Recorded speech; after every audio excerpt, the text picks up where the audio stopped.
Assalamualaikum warahmatullahi wabarakatuh.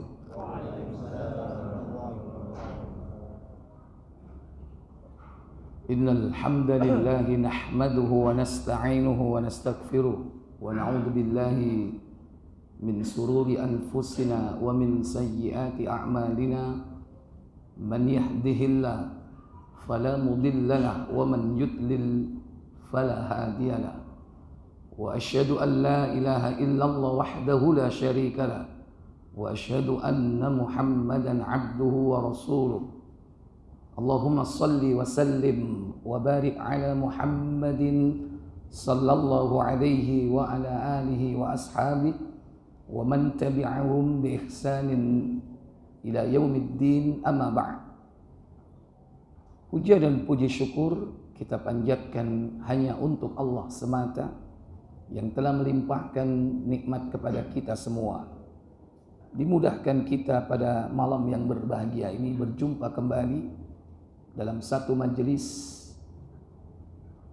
dengan niat ikhlas dalam rangka untuk mempelajari satu ayat, satu hadis. Semoga kita diberikan oleh Allah ilmu yang bermanfaat, dimudahkan mengamalkannya, istiqomah di dalamnya hingga datangnya al-yaqin, kematian. Semoga salawat dan salam selalu tetap terlimpah kepada Nabi kita Muhammad sallallahu alaihi wasallam, demikian pula untuk keluarga beliau, keturunannya, para sahabatnya dan seluruh pengikutnya hingga tibanya hari kiamat. Bapak Ibu, saudara-saudari yang dirahmati Allah, malam ini kita akan membahas bab ke-48 dalam kitab Syarah Riyadhis Shalihin, yakni at-tahdhiru min idza'is salihina wad-du'afa wal masakin. Peringatan agar tidak mengganggu orang-orang saleh, orang-orang yang lemah dan orang-orang miskin. Disebutkan di sini ada 4 kata kunci, yakni mengganggu. Mengganggu ini meliputi ucapan, juga termasuk perbuatan. Dan termasuk juga mengganggu itu sikap. Bukan hanya berucap, bukan hanya berbuat. Bisa jadi sikap kita. Diam itu merupakan sikap. Itu bisa mengganggu. Nah, siapa yang harus kita hindari? Jangan sampai kita mengganggu mereka dalam seluruh aspek. Yang pertama yakni orang-orang soleh. Yang kedua orang-orang dhaif, ad-du'afa, orang-orang yang lemah. Lemah di sini yakni lemah dalam hal mungkin ekonomi, harta. Dia dikatakan sebagai du'afa. Dia adalah orang yang lemah. Bisa jadi juga lemah dalam arti keseluruhan. Bukan hanya hartanya, tapi juga fisiknya.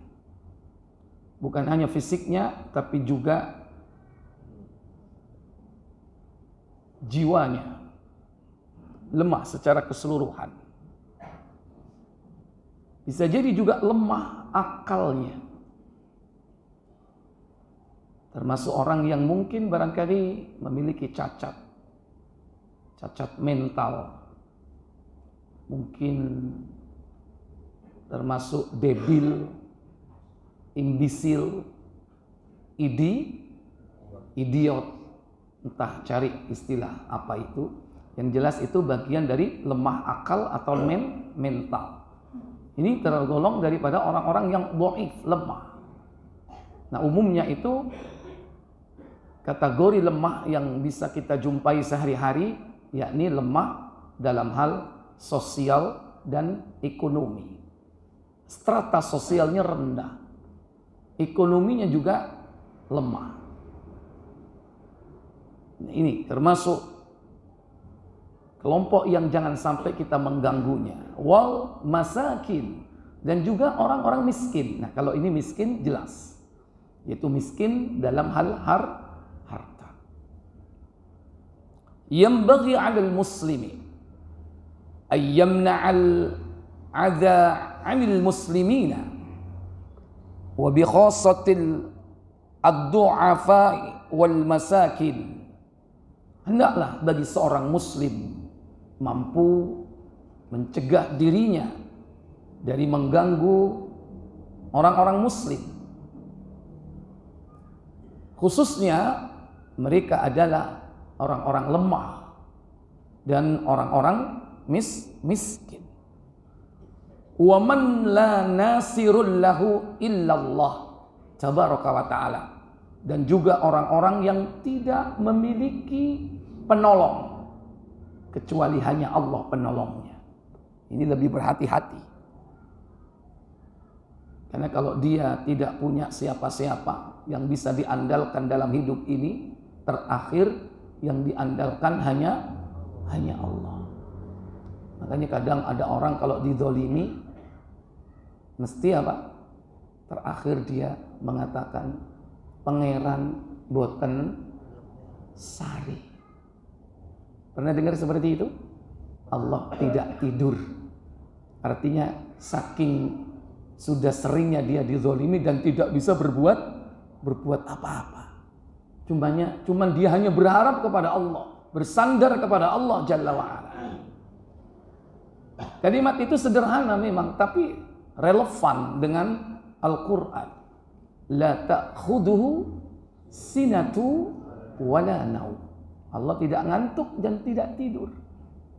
Maksudnya, seandainya orang tidak tahu, Allah tahu. Mungkin hanya dia yang tahu dengan orang yang mendoliminya. Orang udah cuek semuanya, udah nggak mau tahu tentang keadaan orang tersebut. Maka dia bersandarnya hanya kepada Allah Jalla wa'ala. Nah, hati-hati dengan orang-orang yang seperti ini. Apalagi dia adalah orang yang mazlum, yang terzolimi. Kenapa? Da'watul la turad, doa yang tidak ditolak itu salah satunya da'watul mazlum, doanya orang yang terzolimi. Wala yadkhulu fi dzalika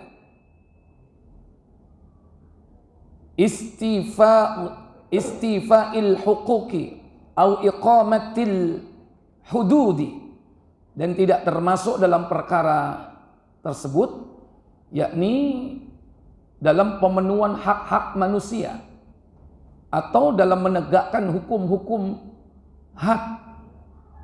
hukum hudud.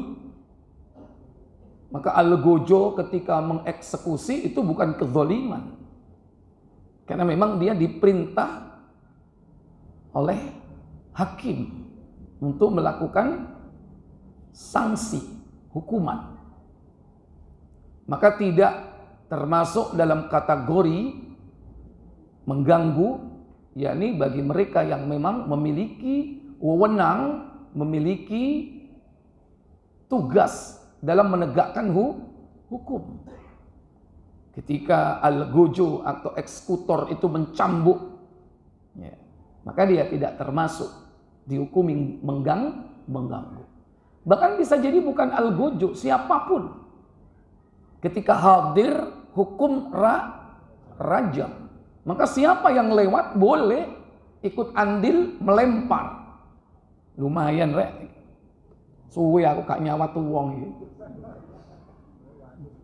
Nggak boleh gede-gede, cukup sesuai dengan genggaman tangan. Bukan lantas golek sakbal gede, nggak boleh. Kecil nggak boleh, gede juga nggak boleh. Segenggam tangan kita. Monggo, paving boleh. Kena ya? Ya, kira-kira. Dan itu bukan mengganggu, karena apa? Dalam rangka menegakkan hukum. Iqamatul hudud. Boleh. Tapi kalau selain dari semua itu, tidak boleh. Li'annaha ma'murun biha syar'an, karena hal tersebut diperintah oleh syariat dalam menegakkan hukum. Ada kalanya dilakukan oleh eksekutor al-gojo, ada kalanya dilakukan oleh masyarakat umum yang memang pada saat itu hadir di tempat-tempat di mana ditegakkan hukuman rajam. Tapi turun tahu nang Indonesia. Mana enggak? Turun tahu. Baik.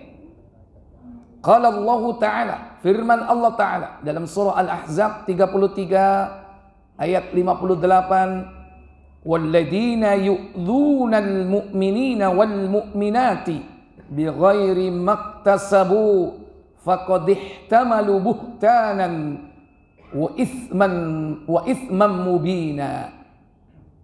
Dan orang-orang yang mengganggu, menuduh misalnya orang-orang mukmin, laki-laki ataupun perempuan, yakni tanpa ada alasan terhadap apa yang telah dilakukan oleh mereka, artinya mereka tidak melakukan pelanggaran itu.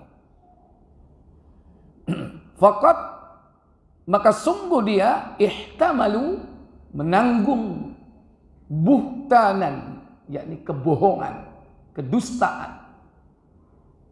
Bahkan bukan hanya kedustaan, konsekuensi dari semua itu adalah itsman mubina, dosa yang nyata. Contoh menuduh orang lain telah berbuat sesuatu padahal tidak. Cuman dalam rangka dia apa? Ya, bisa jadi mungkin mencari sensasi, atau mungkin barangkali mendapatkan harta karena ada sponsornya. Iku gara-gara ono kon jaluk piro. Bisa jadi karena dunia, karena nafsu, sehingga dia melakukan hal itu. Berarti tidak berdusta. Bisa jadi bukan kedustaan mengganggu dengan tangan, dengan kakinya, dengan anggota tubuhnya. Dia tidak termasuk kategori dusta dalam hal verbal. Bukan lisannya yang berdusta, tapi perbuatannya berdusta. Karena dusta itu bisa meliputi lisanan, yakni karena perbuatan lisan. Bisa jadi apa? Perbuatan anggota tubuh. Ngomong dimirip-mirip no koyok wedok. Lah wong laki kok bicara dimiripkan perempuan, akhirnya kan aneh. Jadilah bencong. Dusta atau tidak itu? Dusta.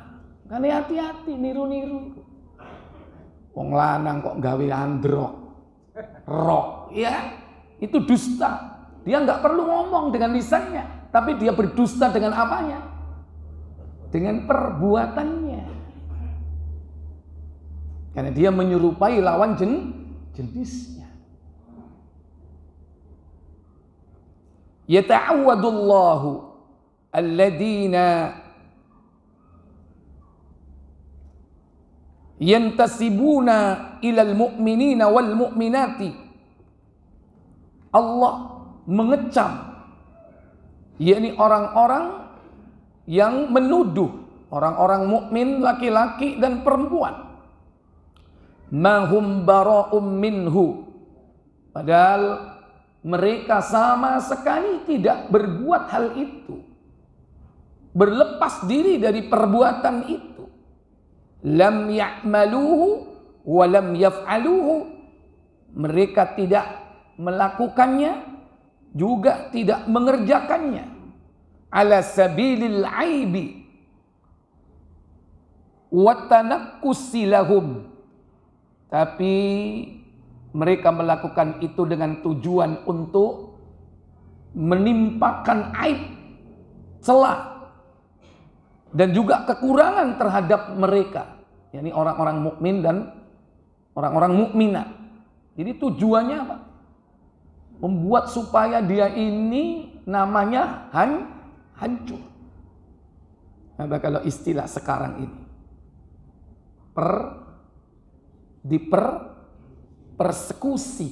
Ini bahasa yang lagi ngetren, ya kan? Sampai ada istilah persekusi terhadap para ulama, para asatid, ya. Dituduh macam-macam, dituduh telah berbuat maksiat, dituduh telah berbuat dosa. Tujuannya apa?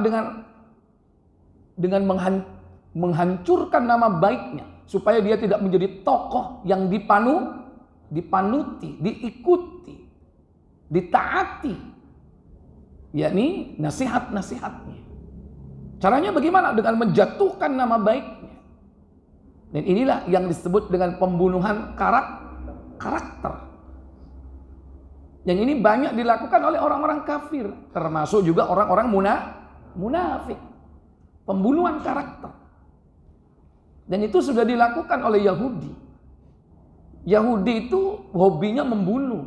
Kalau enggak fisiknya, karakternya yang dibunuh. Dulu ketika Nabi itu masih hidup, dia berusaha membunuh fisiknya. Bagaimana supaya mati. Dan ada yang kebablas mati. Walaupun awalnya apa? Jajal, pateni. Nek mati berarti duduk Nabi. Nek selamat, wah Nabi temen. Nah itu. Akhirnya ada yang akhirnya mati di tangan mereka. Nabiullah Zakaria, Nabiullah Yahya mati di tangan mereka. Sebagian Allah lindungi nabi-nabi. Nabi Muhammad apalagi bukan dari bangsa mereka. Kekecewaan berat ketika Nabi terakhir muncul dari bangsa Arab. Tidak kurang mereka berusaha untuk apa? Membunuh. Mulai dari disihir. Namanya Labid al-Aqsam. Ini orang Yahudi yang menyihir Rasulullah. Disantet Rasulullah. Yang kedua, seorang wanita dari Khaybar, ya. Setelah penaklukan benteng Khaybar, ada perempuan menghadiahkan kambing, sampel kambing yang ditaburi racun.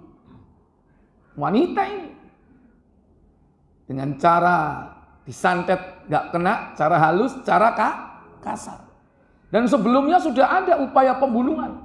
Nabi mau dijatuhi dari atas rumah, ya, dari lantai kedua dijatuhi dengan batu besar. Itulah sebabnya kemudian Nabi menaklukkan benteng Khaybar. Mereka diusir dari Jazirah Arab sejak saat itu. Ini ketika Nabi masih ada. Setelah Nabi sudah ada, orang Yahudi pun tetap membunuh karakternya. Yang dituduh macam-macam, ya. Mulai dari digambar, dibuat poster bahwa Nabi itu teroris. Sekarang kan gitu. Bahwa Nabi itu seks mania, bojone akeh, ya. Dia lupa Nabi di kalangan mereka bojone luwe akeh. Nabi Sulaiman 70, Nabi mek 11 titik. Tapi kan mereka nggak mau tahu, disembunyikan itu. Nabi-nabi mereka istrinya banyak-banyak. Jadi dibunuh karakternya. Sampai kadang dibuat itu ada tokoh Yahudi yang kemarin mati itu, yang membuat ayat-ayat syaitan, the satanic verses. Siapa itu? Salman Rushdie, ya, mati dibunuh itu. Ya itu akhirnya. Bener itu yang bunuh. Nggak tahu itu yang bunuh Muslim atau bukan itu. Muslim. Kalau Muslim bener. Ikhwatal iman azzani Allah wa iyyakum. Ini contoh. yakni mengganggu. Membunuh bukan hanya fisiknya tapi juga karakternya. Padahal ancamannya berat bagi mereka itu. fahaula ihtamalu buhtanan. Maka mereka itu adalah orang-orang yang menanggung kedustaan. Wa waqa'u fil itsmil mubin, dan dia akan terjerumus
wa ya'ibunahum, dan mereka mencela, yakni para sahabat Nabi, bima qad bara'ahumullahu minhu, terhadap apa yang telah Allah berlepas diri dari mereka tersebut. Padahal mereka tidak melakukan perbuatan-perbuatan yang dituduhkan oleh orang-orang Syiah. Nah, sahabat ini dituduh bahwa Abu Bakar As-Siddiq, Umar bin Khattab telah merampok kepemimpinan dari siapa? Ali bin Abi Thalib. Ini kan tuduhan keji. Mestinya yang berhak itu adalah siapa? Ali bin Abi Thalib. Ini subhat yang ditebarkan kepada orang-orang Islam, yang akhirnya banyak mereka mengikuti subhat ini. Makanya orang yang mengikuti Syiah, Rafidhah, Imamiyah, Itsna Asyariyah itu karena subhat. Di antaranya cerita-cerita seperti ini, tentang Ghadir ya, tentang banyak. Di antaranya bahwa seluruh sahabat ini mayoritas mereka telah murtad, keluar dari Islam, kecuali beberapa sahabat. Ini merupakan subhat yang mereka tebarkan, termasuk juga terhadap Ummahatul Mukminin, istri-istri Nabi, Aisyah radhiyallahu taala anha, termasuk juga Hafsah, ya, putri dari siapa? Umar ibn Khattab radhiyallahu taala. Aisyah dituduh telah berkhianat, dituduh telah selingkuh.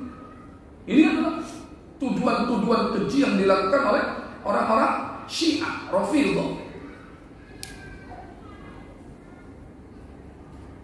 Wa yasufunahum binaqidi ma akhbarallahu anhum. Mereka orang-orang Syiah, Rafidhah ini mensifati para sahabat Nabi dengan kebalikan apa yang telah Allah kabarkan di dalam Al-Quran. Dibalik. Kenapa demikian? Fa innallaha qad akhbara annahu qad radiya 'anil muhajirin wal ansar. Karena sesungguhnya Allah tabaraka wa taala telah mengabarkan bahwa Allah itu ridho kepada orang-orang muhajirin wal ansar wa madahahum, dan juga memuji mereka. Allah puji Dan Allah ridho kepada sahabat-sahabat Nabi. Tapi justru apa? Dibalik sama orang Syiah, Rafidhah. Oleh karena itu, dalam tafsir Ibnu Katsir, coba dicek dalam surah At-Taubah, surah yang ke-9 pada ayat yang ke-100. وَالسَّابِقُونَ الْأَوَّلُونَ مِنَ الْمُهَاجِرِينَ وَالْأَنصَارِ وَالَّذِينَ اتَّبَعُوهُمْ بِإِحْسَانٍ. Benar ya? Ayat 100 ya. Radhiyallahu anhum wa radu an. Ini ya. Kalimat yang Allah sampaikan dalam ayat ini bahwa Allah itu ridho kepada mereka karena mereka ridho juga kepada Allah. Baik, apa katanya? Dan orang-orang yang masuk Islam, ayo. Orang-orang yang terdahulu lagi yang pertama-tama masuk Islam di antara orang-orang muhajirin dan dari Ansor, dan orang-orang yang mengikuti mereka dengan baik, Allah ridho kepada mereka dan menyediakan bagi mereka surga-surga yang mengalir sungai-sungai di dalamnya. Mereka kekal di dalamnya selama-lamanya. Baik, langsung tafsir saja. Allah SWT menceritakan tentang ridhonya kepada orang-orang yang terdahulu masuk Islam dari kalangan kaum muhajirin, Ansor, dan orang-orang yang mengikuti jejak mereka dengan baik. Allah ridho kepada mereka. Untuk itu Dia menyediakan bagi mereka surga-surga yang penuh dengan kenikmatan dan kenikmatan yang kekal lagi abadi. As-Sa'di mengatakan bahwa orang-orang yang terdahulu masuk Islam dari bukan As-Sa'di, As-Suddi, tabi'in ya. Kalau As-Sa'di mungkin bisa pengertiannya Syekh Abdurrahman As-Sa'di, kecuali As-Sa'bi. As-Sa'bi benar. Ya, kalau pakai dal As-Suddi. Lanjut. As-Sa'di mengatakan bahwa orang-orang yang terdahulu masuk Islam dari kalangan kaum muhajirin dan Ansor ialah mereka yang mengikuti baiat Ridwan pada tahun perjanjian Hudaybiyah. Abu Musa Al-Asy'ari, Sa'id ibn Musayyab, Muhammad ibn Sirin Al-Hasan, dan Qatadah mengatakan bahwa mereka adalah orang-orang yang salat menghadap kedua arah kiblat bersama-sama Rasulullah SAW. Muhammad ibn Ka'ab Al-Qurasi mengatakan bahwa Khalifah Umar ibn Khattab melewati seorang lelaki yang sedang membaca firman-Nya. Berikut ini orang-orang yang terdahulu lagi yang pertama-tama masuk Islam di antara orang-orang muhajirin dan Ansor. Maka Umar memegang tangan lelaki itu dan bertanya, "Siapakah yang mengajarkan ayat ini kepadamu?" Lelaki itu menjawab, "Ubay bin Ka'ab." Iya, Ubay bin Ka'ab yang telah mengajarkan ayat ini kepadaku, kata orang tersebut.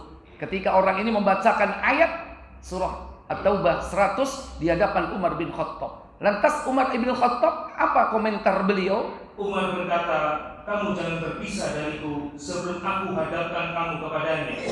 Setelah Umar menghadapkan lelaki itu kepada Ubay, Umar bertanya, "Apakah engkau telah mengajarkan bacaan ayat ini kepadanya dengan bacaan yang demikian?" Ubay bin Ka'ab menjawab, "Ya." Umar bertanya, "Apakah engkau mendengarnya dari Rasulullah SAW?" Ubay bin Ka'ab menjawab, "Iya." Umar berkata, "Sesungguhnya aku berpendapat sebelumnya bahwa kami para sahabat telah menduduki tingkat yang tinggi yang tidak akan dicapai oleh orang-orang sesudah kita." Iya, inilah apa yang disampaikan oleh Umar bin Khattab, menunjukkan bahwa para sahabat itu sampai kapanpun tidak akan bisa ditandingi oleh orang-orang sesudahnya. Kami melihat dalam ayat ini bahwa kami para sahabat tidak akan bisa ditandingi oleh siapapun. Dan ini kejujuran bukan atas nama pribadi, tapi seluruh sahabat Nabi, dan jumlahnya banyak. Nah, yuk. Maka Ubay bin Ka'ab menjawab bahwa yang membenarkan ayat ini terdapat pada permulaan surah Al-Jumu'ah, yaitu dalam firman-Nya yang artinya, "Dan juga kepada kaum yang lain dari mereka yang belum berhubungan dengan mereka." Siapa mereka? Ikhwanu Muhammadin, yakni saudara-saudara Nabi Muhammad. Yang Nabi pernah mengatakan, "Aku rindu kepada saudara-saudaraku." Maka sahabat mengatakan, "Aku adalah saudaramu." La, antum ashabi, kau adalah sahabatku. Akan tetapi, wa ikhwani, saudara-saudaraku, mereka adalah hum ya'ti min ba'di, orang yang datang sesudah, yang belum berjumpa dengan Nabi tapi beriman kepada beliau. Itulah para saudara-saudaranya. Kemudian lanjut. Dan dialah yang maha perkasa lagi maha bijaksana. Quran surat Al-Jumu'ah ayat 3. Di dalam surat Al-Hasyr disebutkan melalui firman-Nya yang artinya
serta orang-orang yang mengikuti mereka dengan baik, maka celakalah bagi orang yang membenci mereka. Siapa mereka yang telah membenci mereka, mencela mereka, mencaci maki mereka? Lanjut.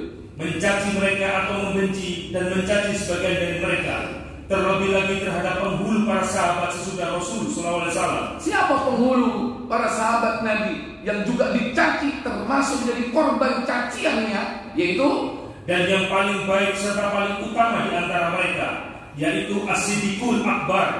Tidak lain adalah Abu Bakrin, yakni Abu Bakar bin Abi Quhafa, putra dari Abu Quhafa. Beliau adalah khalifah pertama kaum muslimin. Ini juga ikut yang dicaci maki oleh mereka. Siapa yang mencacinya? Lanjut. Lain halnya dengan golongan yang terhina dari kalangan golongan Rafidhah atau Khawarij. Mereka memusuhi sahabat yang paling utama, membenci mereka serta memusuhinya. Semoga Allah melindungi kita dari hal tersebut. Hal ini jelas menunjukkan bahwa akal mereka telah terbalik. Akal mereka telah terbalik akalnya. Mangkusul akli, akalnya terbalik. Allah memujinya, mereka justru mencelanya. Apa istilah ini Om Jawa? Malik, akalnya itu apa? Supir balik lah. Hobimu supir balik. Apa akalnya terbalik itu apa? Koplak, sampel, wes bu, tokno kabeh sepanjang. Itu Pak. Ini menurut Ibnu Katsir, ya, mangkusul akal. Mereka adalah orang yang akalnya terbalik. Jelas-jelas Al-Quran itu mengulang mereka radhiyallahu anhum wa radu'an, radhiyallahu anhum wa radu'an. Tapi mereka justru membencinya, mencaci makinya, menuduhnya dengan tuduhan yang keji. Lanjut. Dan kalbu mereka telah tertutup. Hati mereka telah tertutup karena mereka sebetulnya adalah hakikat munafik yang sebenarnya. Ngakuni Islam, pakaian Islam, bahkan revolusinya disebut revolusi Islam. Kan ngaku kan sebagai revolusi Islam, tapi sebetulnya bukan revolusi Islam, revolusi Syiah. Bukan revolusi Islam, tapi revolusi Persia, revolusi Majusi. Karena itu yang diharapkan, mereka ingin membangun kerajaan mereka kembali, yakni orang-orang Majusi. Cuman dibungkus dengan pakaian Islam. Hati mereka sudah tertutup. Kalau sudah dikunci mati hatinya oleh Allah Jalla wa'ala, susah untuk mendapatkan hidayah dari Allah Jalla wa'ala. Lanjut. Maka mana mungkin mereka dinamakan sebagai orang yang beriman kepada Al-Quran bila mereka mencaci orang-orang yang telah diridhoi oleh Allah SWT. Berbeda dengan golongan ahli sunnah, maka mereka ridho kepada orang-orang yang diridhoi oleh Allah, mencaci orang-orang yang dicaci oleh Allah dan Rasulnya, memihak kepada orang-orang yang dipihak oleh Allah, dan memusuhi orang-orang yang dimusuhi oleh Allah. Dengan demikian, mereka adalah orang-orang yang mengikuti Rasul dan sahabat-sahabatnya, bukan orang-orang ahli bid'ah, dan mereka adalah orang-orang yang bertaklid, bukan orang-orang yang memulai. Mereka itulah golongan Allah yang beruntung dan hamba-hambanya yang beriman. Baik, cukup. Para ibu, para bapak, saudara-saudara sekalian yang dirahmati Allah Jalla wa'ala, bahwasanya Allah telah mengabarkan di dalam Al-Quran tentang keridhaannya anil muhajirin wal ansar, terhadap yakni orang-orang muhajirin dan ansar, dan memuji mereka. Sementara orang-orang Syiah berlaku sebaliknya. Wa haula'i al-jahlatul aghbiya, maka mereka itulah orang-orang yang orang-orang yang bodoh, ya. Apa? Di atas bodoh itu apa? Nah, bodoh murakkab, ya. Bodoh, ya. Bodoh dan apa? Mungkin nggak ada yang bisa mewakili kata-kata albiyah itu, saking goblok. Wong goblok goblok. Nah itu kan.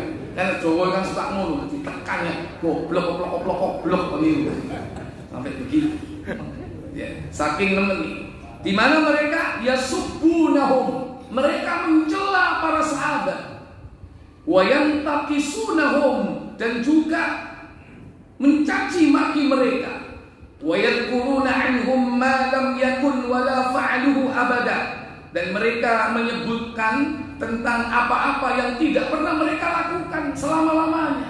Dituduh macam-macam, merampok kekuasaan, telah khianat terhadap amanah, murtad, ya dituduh macam-macam, telah berbuat keji, telah melakukan perselingkuhan dan sebagainya. Ini tuduhan-tuduhan mereka, yakni kepada para sahabat Nabi dan sahabiyah, dan termasuk bahkan ummahatul mukminin. Sebetulnya yang jadi sasaran akhir dan sasaran utamanya siapa sih? Rasulullah. Secara implisit terkandung di dalam celaan dan cacian itu adalah apa? Bahwa mereka telah menuduh Nabi tidak berhasil mendidik istrinya dan mendidik para murid-muridnya. Bukankah para sahabat adalah para murid-muridnya? Bukankah ummahatul mukminin adalah istri-istrinya yang hidup di dalam rumah tangga nabawiyah? Tapi kalau sampai dituduh Aisyah selingkuh, Hafsah khianat, itu berarti menuduh Rasulullah SAW. Tapi mereka tutupi hal itu.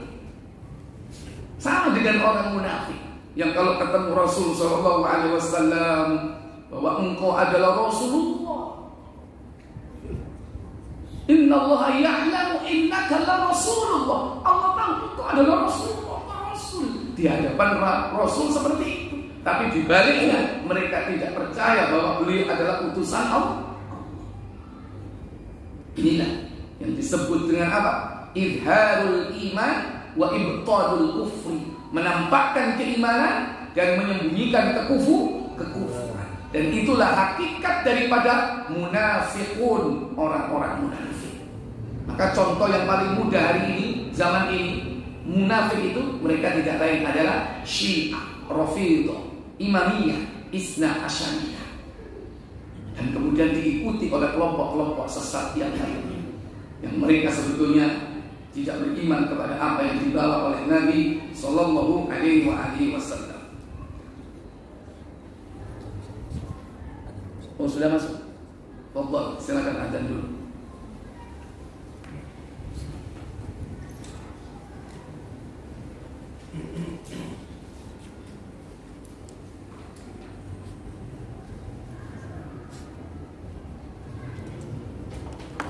Entek.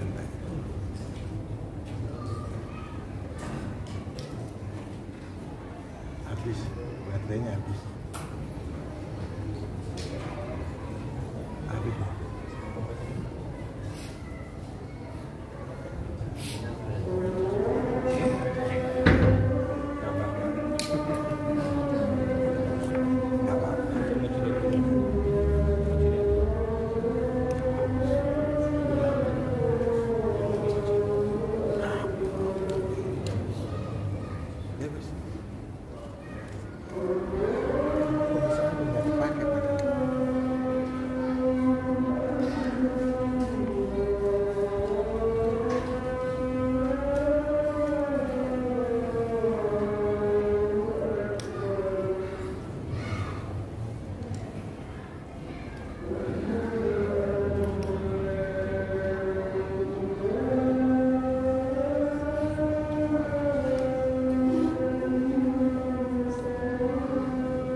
Baik, Bapak Ibu, saudara-saudara sekalian, mereka Asy-Syi'atul Rawafid, orang-orang Syiah Rafidhah, hum fil haqiqati mangkusul qulubi, mereka adalah orang yang hatinya terbalik. Yadmunal mamduhi, mereka telah mencaci maki orang yang dipuji oleh Allah. Wa yamdahunal madmunin, dan mereka memuji orang-orang yang dicaci oleh Allah. Makanya mereka justru mengagung-agungkan tokoh pembunuh Umar ibn Khattab. Siapa? Abu Lu'lu' al-Majus, orang Majus yang pura-pura masuk Islam. Namanya dia disebut oleh orang-orang Rawafid, yakni apa? Abu Suja, bapak pemberani. Setiap tahun diperingati tentang keberanian, dibuatlah makamnya. Padahal makamnya fiktif, ada di Iran sana. Padahal tidak ada yang tahu di mana makam makamnya Abu Lu'lu'. Karena setelah dia membunuh Umar bin Khattab, setelah 3 hari kemudian Umar bin Khattab meninggal dunia pada hari Rabu, itu dia dibunuh pada saat itu juga dan dikubur, dan tidak ada orang yang tahu kuburan Abu Lu'lu'. Tapi mereka membuatnya di sebuah tempat yang kemudian mereka peringati pada hari-hari tertentu sebagai pahlawan menurut mereka. Ini orang yang akalnya justru terbaik. Nah, inilah contoh orang yang mengganggu orang-orang soleh. Bukankah para sahabat mereka adalah tokoh as-solihin, orang-orang yang soleh? Tentu dalam hal ini berlaku apa yang telah disampaikan oleh sahabat Abu Hurairah dalam sebuah hadis, man adali waliyan faqad adantuhu bil harb, maka barang siapa yang mengganggu waliku, maka sungguh aku akan mengumumkan perang baginya. Karena ini termasuk mengganggu para wali. Walinya para wali tidak lain adalah para sahabat, terutama sahabat yang paling utama. Siapa? As-Siddiq, yang kata Nabi, kudoakan engkau dipanggil dari 8 pintu surga. Ini Abu Bakar As-Siddiq justru malah dicela bersama dengan Umar bin Khattab, dianggap sebagai 2 berhala Quraisy. Ini tuduhan-tuduhan Syiah kepada sahabat utama Abu Bakar As-Siddiq dan Umar bin Khattab. Padahal tahu di mana kuburannya, dekat nggak dengan Nabi? Dekat. Kuburan Nabi di belakangnya Abu Bakar As-Siddiq, wajahnya menghadap ke punggung Nabi. Di belakangnya Umar bin Khattab, wajahnya menghadap ke punggung menghadap kepada punggung Abu Bakar. Seperti itu posisi. Ada satu lagi tempat yang dulu diminta oleh Aisyah radhiyallahu taala anha untuk ditempati, tapi tidak disetujui. Kenapa? Karena di situ ada orang yang bukan mahramnya. Kalau Nabi, suami beliau. Kalau Abu Bakar As-Siddiq, bapaknya. Sementara Umar bin Khattab bukan apa-apa, bukan mahramnya. Maka kaum muslimin tidak merelakan tempat itu ditempati oleh Aisyah. Padahal tempat itu adalah rumahnya siapa? Aisyah. Rumahnya Aisyah. Berarti ada satu kosong yang belum ditempati. Kepingin lah. Belum prime, gak cocok. Ini kelasnya kelas waliu. Waliu aduh. Wa qala Allah Ta'ala, dan juga firman Allah Ta'ala, yaitu dalam surah Ad-Duha pada ayat 9 dan ke-10. Kalau tadi mengganggu para solihin, sekarang mengganggu orang-orang lemah dan orang-orang miskin. Hati-hati. Qala Allah Ta'ala, fa ammal yatima fala taqhar wa ammas sa'ila fala tanhar. Apa kata Allah? Dan adapun terhadap anak-anak yatim, sebab itu terhadap anak yatim janganlah kamu berlaku sewenang-wenang. jangan sewenang-wenang kepada anak yatim. Fala taqhar, mentang-mentang kon duwe bapak sementara dia nggak punya bapak. Ayo, jadi bapak terus disuruh nek bapak kau mau. Hancur itu hatinya. Kasihan anak yatim. Kapan dia bisa memanggil bapak? Karena bapaknya sudah tidak ada, yatim. Kalau orang ada bapaknya, ada yang diandalkannya. Ayo, ada. Ketika kita kecil, kalau kita digarai, apa ucapan itu? Bapak. Kalau bapak, kalau tak ada lembahku, ada nggak? Nggak ada. Bapak yang diandalkan. Ya. Ketika dia tidak punya bapak, bisa nggak ngomong begitu? Karena bapak itu kebanggaan bagi seorang anak. Bagaimana hati seorang anak yatim? Maka jangan kita mengganggu mereka.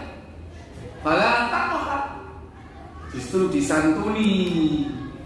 Ana wa kafilul yatim kahataini, kata Nabi. Aku dan orang yang menyantuni anak yatim seperti dua jari ini. Beliau memberi isyarat, yakni jari telunjuk dan jari tengah. Asy-syabbaba wal wasl, yang telunjuk dan tengah. Dekat nggak ini? Dekat. Jangan disantuni. Nek kepingin ngerapin boke, yo kak popo. Ya kan? Boleh nggak? Boleh. Ya. Terserah, tapi tidak harus. Tidak harus. Ojo kepingin ngerabi maneh hanya alasannya pengen nyantuni anak yatim. Nyantuni anak yatim tidak harus ngerabi boke. Ojo dadi alasan. Sampai kok rabi meneh iya menyantuni anak yatim. Kayak engko nyantuni boke ayo. Alasan seperti itu alasan lemah, bisa dipatahkan ya. Menikah bukan tujuan itu hanya nomor 2, nomor 3. Tujuan utamanya apa? Menyalurkan syahwat secara halal. Itu intinya dan itu yang paling kuat. Jangan macam-macam. Nyantuni janda, nyantuni anak yatim, bel. Enggak. Nikah itu yang paling utama itu menyalurkan syahwat secara halal. Itu inti. Karena perintahnya fankihu ma tobalakum. Nikahilah wanita-wanita yang kau sukai. Kau suka, ini gak suka. Aslinya sampai ini gak suka. Ya. Ini orang-orang dobek perawan sampai lebih. Hai. Sing nom apa sing tuwa? Sing nom. Baik, ya jadi jangan kita sewenang-wenang. Adigung, mentang-mentang. Kemudian mereka karena tidak punya bapak, tidak punya pengayom, tidak punya yang dapat melindungi hidupnya, lantas kita sewenang-wenang. Demikian pula kepada orang yang lemah, yang mungkin karena miskinnya dia sampai meminta. Walaupun meminta di sini ada syaratnya 3. Selain dari 3 kelompok manusia nggak boleh minta, tapi tetap tidak boleh kita menghardik. Fa'ammas sa'ila, lanjutkan. Dan terhadap orang yang meminta-minta, janganlah kamu menghardiknya. Tidak boleh menghardik, tidak boleh. Ngomong, ya saya hilang dana ini. Itu termasuk menghardik. Saya nom jalur. Kono mau nguras-nguras buat kono. Nyambut gawe. Saya nom, saya kuat. Itu menghardik. Kalau kita nggak mau memberi, ya silakan. Tapi apa? Diam. Ucapkan kata-kata yang baik. Sepuroni mas ya. Maklumi mas. Kadang-kadang kita ini ngomong juga nyengok. Prei mas, prei. Apa maksudnya prei? Ya, kalau ngomong jatuh prei, prei. Wong dino minggu ditulisi ya. Pengemis datang hari Jumat. Ya ditulis ngono, begitu Jumat teko tutup.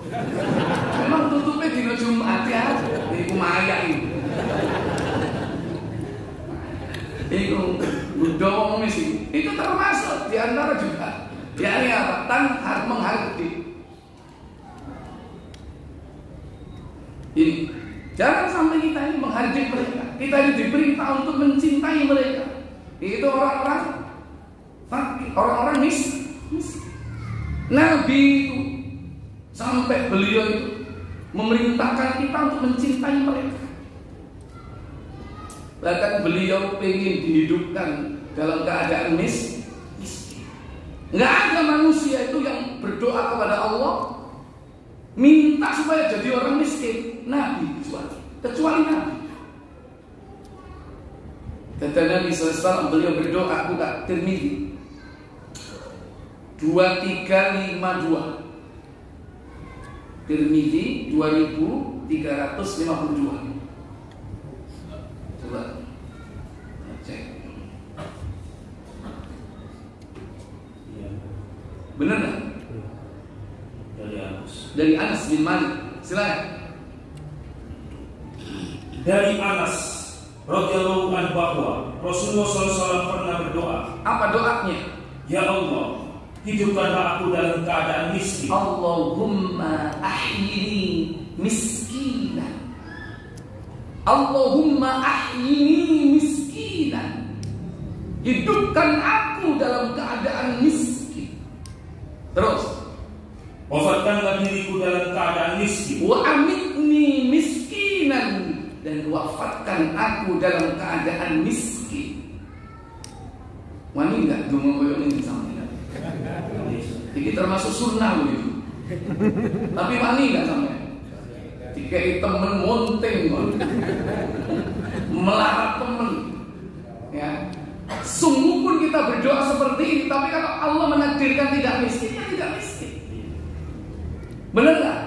Benar. Kalau kita yakin nggak akan miskin, tapi kita berdoa seperti ini akan dapat pahala. Kenapa? Ittiba'u sunnah, mengikuti sunnah. Tapi sampai ragu-ragu, makanya monting. Sama seperti ada hadis bahwasanya kita dianjurkan apa? Berdoa supaya mati syahid. Orang kalau sungguh-sungguh berdoa agar dia mati syahid, diberi oleh Allah pahala mati syahid, sekalipun dia meninggal di atas pembaringannya, di atas kasurnya, diberi pahala mati syahid. Kalau dia ikhlas berdoa mati syahid, minta dijadikan sebagai syuhada. Tapi kadang berdoa itu kadang-kadang mikir dulu, aku ini kepingin mati syahid, engkau nek nang dalan digorok wong medeni ya, padahal mati syahid kan tunggu dalam masjid, orang digantol lehernya sama celurit syahid lah. Tapi nek delok ngono ngeri ya, gak mati mas ojo liyane lah. Cuma husnul khotimah wae. Ya, akhirnya doanya yang sedang-sedang saja. Ya, apa? Allahumma inni as'aluka bi husnil khotimah.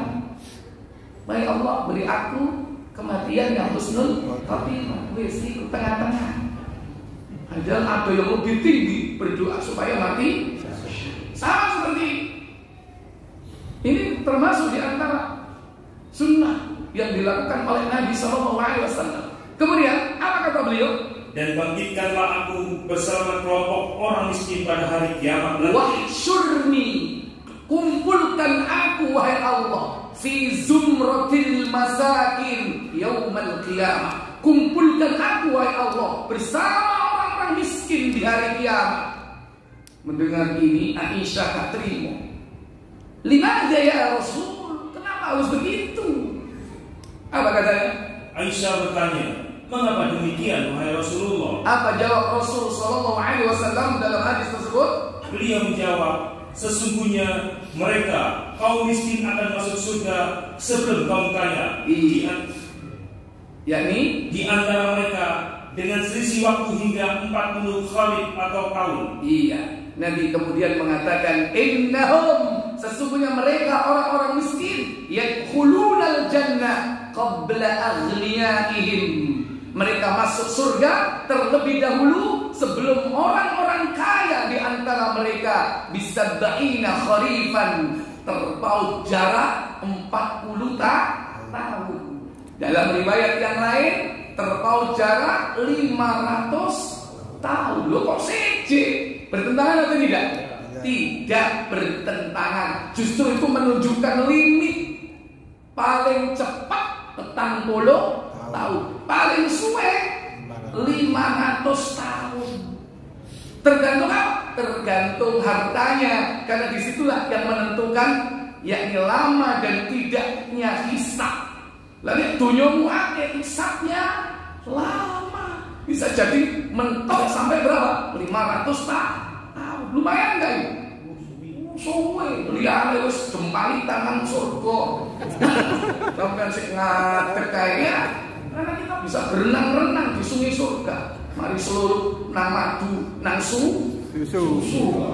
Ya, Ma'is bin Malik aja dilihat oleh Nabi ketika beliau hidup, ketika dirajam karena dia ikhlas dirajam sehingga bersih dosa zinanya. Kemudian digunjing oleh sahabat yang lain. Nabi mengatakan, aku sedang melihat si Ma'is berenang-renang di sungai surga. Itu dalam tafsir Ibnu Katsir tentang surah Al-Hujurat 49 ayat 12. Ketika Ma'is bin Malik digunjing setelah dia dihukum rajam. Ojo ngomongi Ma'is. Apa sih mau lakoni itu luwe elek timbangane kon makan bangkai, kata cowok norek kainan. Ya, lebih baik kau makan bangkai ini daripada kau membicarakan si Ma'is. Ma'is sih merenang-renang di sungai surga. Karena tobatnya diterima setelah dia dirajam, dihukum mati karena sebab zina. Mungkin dosa-dosa yang lain tidak ada. Nah, ini diantara nikmat yang dibagi orang-orang yang telah mendapatkan surga. Satu hari aja terpaut itu sudah nikmat yang luar biasa. Apalagi 40 tahun, apalagi 500 tahun. Makanya nek kepingin cepet jadi ya wong miskin atau melarat. Ya, maka banggalah jadi orang miskin dan melarat. Masih ada yang diharapkan. Muga-muga di sini sampean cak. Tapi dengan syaratnya apa? Dua-duanya dia adalah orang yang beriman dan beramal soleh. Tauhid yang penting. Masih orang miskin tapi ternyata sobodoko nemen kami salah masih. Wis melarat kelenihan. Wis melarat hobi nguji jimat gak bakal. Tidak 40 ya tidak 500 tahun. Tidak akan pernah dia masuk surga. Syaratnya tauhid dan amal soleh. Ini ceritanya kalau sama-sama seimbang. Cuma yang membedakan nasibnya di dunia. Yang satu beruntung, yang satu tidak beruntung. Alias buntung. Kan dia apa? Prono kaiso, rene kaiso. Liyane padha sedekah, liyane umroh, dhewe nang omah wae. Nah, tapi dia tetap istiqomah dalam imannya, dalam amal soleh. Masih dia punya harapan yang luar biasa di akhirat, masuk surga lebih dulu daripada aghniyaihim, yakni orang-orang kaya di antara mereka. Oleh karena itu, Aisyah diberikan pesan oleh Nabi, kalau seandainya datang orang-orang miskin kepadamu meminta, apa kata beliau? Wahai Aisyah, ya Aisyah, janganlah kamu menolak atau memberikan sesuatu kepada orang miskin, meski hanya dengan separuh buah kurma. La taruddil miskina walau bisikit tamro. Jangan kau menolak memberikan sesuatu kepada orang miskin walaupun hanya separuh buah kurma. Nek memang awak dhewe yakin iku wong gak duwe, ojo medhit. Nek kepingin ngeki yo keon, nek duwe, nek gak duwe yo jaluk sepuluh. Ya gak sepuro, maksudnya apa? Ya kita ucapkan kata-kata yang baik. Ini kadang kita ngeki ngerundel, ya kadang diuncang. Banyak loh kadang kita ini dihadapkan dengan orang-orang minta, dengan berbagai macam modus. Ono sing nggawa kempieng ditutuki, mari ngono di rangkai ambek paku ya kan, dimunikno nanggone perapatan. Mon modus kan. Hakikatnya minta tidak ya? Minta. Itu hanya dia apa? Make attention, mencari perhatian. Ono sing apa jenenge saiki usum sing raine ditutupi, rambutnya abang ijo, wetenge melembung ya. Apa? Badut. Hakikatnya minta ya. Ada lagi sing gawa sulap. Nah, itu sing lumayan itu kan. Ngersi apa? Ya ngersi debu-debu kaca ya. Terutama sih nggak tahu diubah mobil lumayan ya. Debu-debune hilang ya. Masih lumayan, modus itu banyak. Ada yang angklungan, gawa musik, keliling. Sebetulnya minta. Kira-kira gimana kalau ada seperti antum kasih atau tidak? Malu. Kalau ada,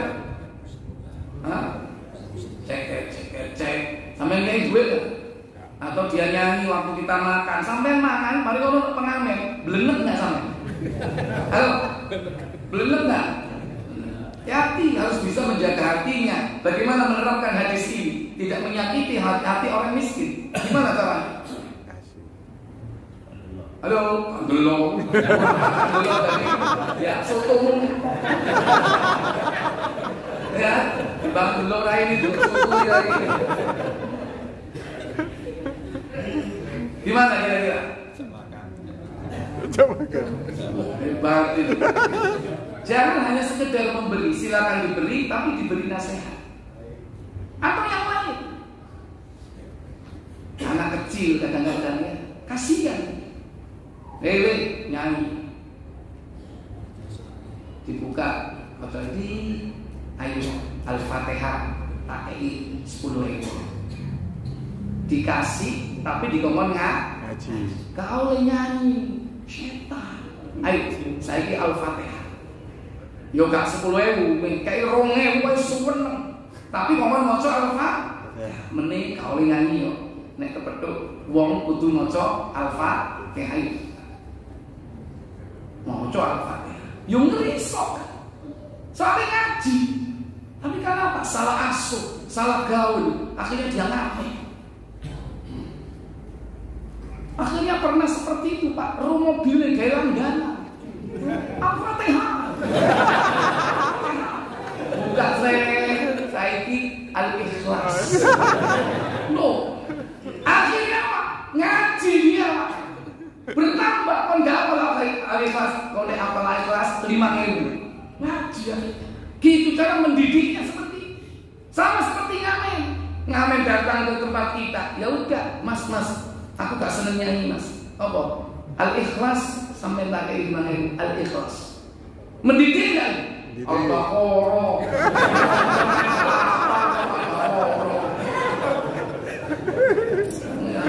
Masa ono takfid apa hufaz Quran ngamen.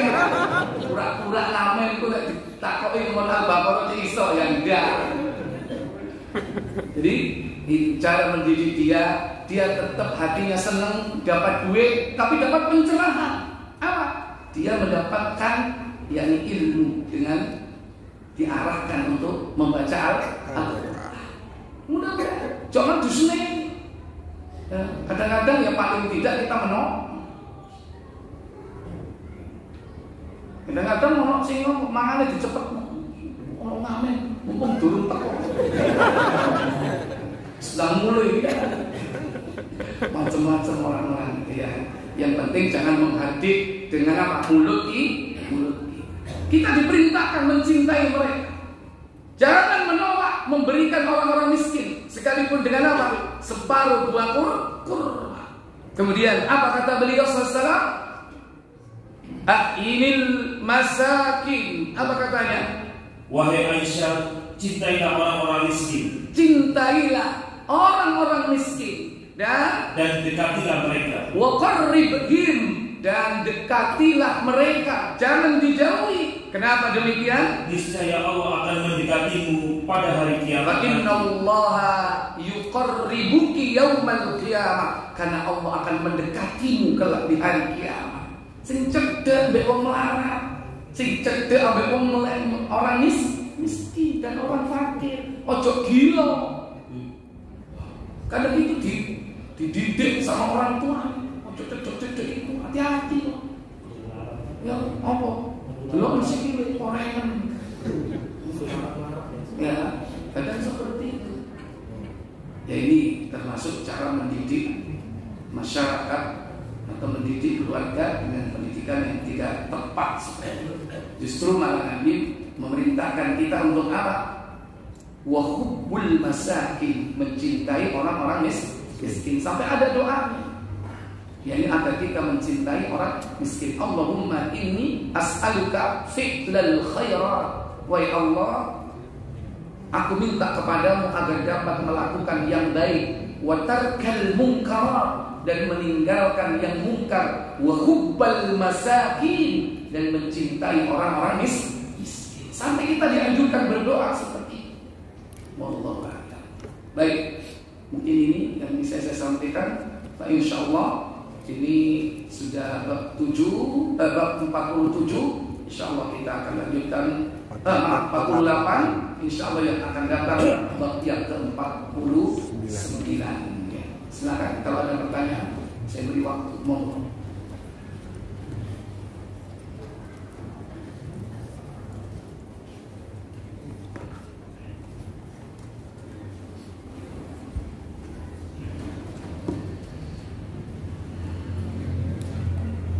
Ada pertanyaan? Ya, satu, silakan. Ya, Ustaz, untuk sahabat yang tidak dikafirkan sama Syiah Rafidhah itu kan diantaranya sahabat Ali bin Abi Thalib, Salman Al-Farisi sama Abu Dzar Al-Ghifari. Kalau sahabat yang Abu Dzar Al-Ghifari ini karena apa, Ustaz? Kalau Salman kan karena dari Persia. Kalau yang Abu Dzar itu karena apa? Jadi dikafirkan. Ya, saya tidak tahu itu. Tidak tahu. Nanti takut salah jawabnya. Wallahu a'lam. PR buat saya. Ya. Wa akhiru da'wana walhamdulillahirabbil alamin. Subhanakallahumma wa bihamdik asyhadu an la ilaha illa anta astaghfiruka wa atubu ilaik. Wassalamualaikum warahmatullahi wabarakatuh. Waalaikumsalam.